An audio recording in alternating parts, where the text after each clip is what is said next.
बिस्मिल्लाहिर्रहमानिर्रहीम। On the demand of Priya Pandey from Ballia UP. ये problems algebra से है, सेट थ्योरी से।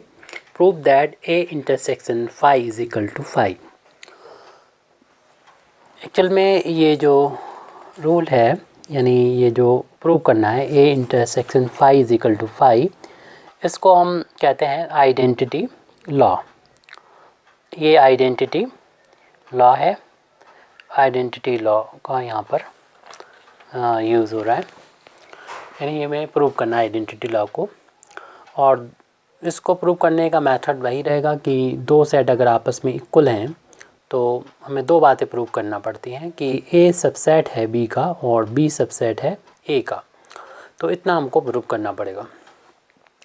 यहाँ पर फाई के बारे में बताते हैं कि फाई एक नल सेट है, एम्प्टी सेट है, एक रिक्त समुच्चय है, खाली है। इसके जो एलिमेंट होंगे अगर हम लिखें तो देख रहे हैं कि कोई भी एलिमेंट यहाँ नज़र नहीं आएगा, क्योंकि इसके जो एलिमेंट लिखे जाते हैं किसी भी सेट को डिनोट करने के लिए हम कर्ली ब्रैकेट या कहना चाहिए कि ये फ्लावर ब्रैकेट का यूज़ करते हैं और यहाँ पर उनके एलिमेंट लिखा करते हैं। जैसे कोई सेट ए है तो उसके एलिमेंट को हम लिखेंगे 1 3 4 5, जैसे भी एलिमेंट है उसके। लेकिन यहाँ पर इस 5 में क्योंकि कोई भी एलिमेंट नहीं होता तो उसे खाली छोड़ दिया जाएगा, एम्प्टी छोड़ दिया जाएगा। तो फाई की वैल्यू तो ये हो गई। अब हमें ए के साथ इसका इंटरसेक्शन लेना है। तो हम लोग जानते हैं कि दो सेट हो यहाँ पर हमारे पास, और ए है ये सेट और दूसरा सेट ये बी है।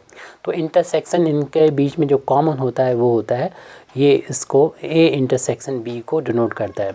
और हम लोग जानते हैं ये ए इंटरसेक्शन बी, ये वाला पार्ट ए का भी हिस्सा होता है और बी का भी पार्ट होता है, हिस्सा होता है। यानी ये इसके जितने भी एलिमेंट यहाँ पर पाए जाएंगे वो ए में भी होंगे और बी में भी होंगे। या हम ऐसे कर सकते हैं कि हम लोग जानते हैं कि ए जो होता है ए इंटरसेक्शन बी होता है वो सबसेट होता है ए का, और ए इंटरसेक्शन बी ऐसे भी कर सकते हैं कि ए इंटरसेक्शन बी जो होता है वो सबसेट होता है बी का। इस चीज़ को याद रखें। तो हम मतलब किसी के साथ भी इंटरसेक्शन लेंगे तो दो एलिमेंट का, तो वो दोनों सेट्स का सबसेट होता है जो इंटरसेक्शन दिया जाता है इंटरसेक्शन की डेफिनेशन से। तो हम यहाँ पर कह सकते हैं, अपने सवाल की अगर शुरुआत करेंगे तो हम यहाँ पर जानते हैं, चाहे तो हम इस रूल को लिख दें और उसके बाद हम कह सकते हैं, यानी हम बता दें, since A intersection B is subset of A and also A intersection B equal also subset of B होता है।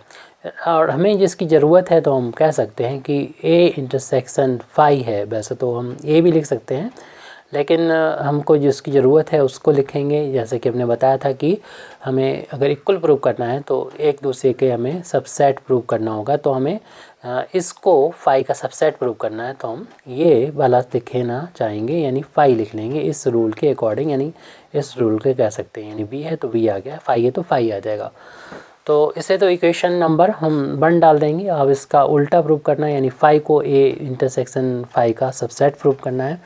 तो इसके लिए हमको उल्टा प्रूव करने के लिए, यानी हमें बताना होगा, जानना होगा कि इसकी डेफिनेशन क्या होती है सबसेट की। तो सबसेट के बारे में जानते हैं कि जो भी सेट होता है उसका एक सबसेट जो होता है वो फाई ज़रूर होता है। यानी since we know that every phi since phi is subset of every set, हर एक सेट का फाई एक सबसेट होता है। इसलिए हम कह सकते हैं कि फाई जो होगा इस सेट का भी, यानी ए इंटरसेक्शन भी एक सेट है, ए भी सबसेट है और ए भी सेट है और फाई भी सेट है, तो इनका इंटरसेक्शन भी एक सेट होगा। तो इस सेट का भी एक जो सबसेट होगा वो फाई होगा, यानी फाई ए इंटरसेक्शन फाई का एक सबसेट है, क्योंकि फाई जो होता है हर एक सेट का एक सबसेट होता है, चाहे वो कोई भी सेट हो। तो यहाँ पर ये ब्रैकेट में लिखा हुआ ये एक सेट है, तो फाई इसका एक सेट होगा। उसकी सबसेट की जो डेफिनेशन है उस बेस पर हम कह सकते हैं, या उसकी प्रॉपर्टी की बेस पर कह सकते हैं। इसे इक्वेशन नंबर 2 डाल दें और हम कह सकते हैं from equation number 1 and 2 case from 1 and 2 से कह सकते हैं कि हमने इनको आपस में एक दूसरे का सबसेट प्रूव कर दिया, जैसे कि हमारा गोल था कि ए सबसेट हो बी का और बी सबसेट को ए का, तो हम रिज़ल्ट निकालेंगे कि ए और बी आपस में इक्वल होंगे। ऐसे ही हम कह सकते हैं कि दोनों आपस में इक्वल होंगे, यानी ए इंटरसेक्शन फाई जो होगा वो फाई के इक्वल होगा। हमको यही प्रूव करना था।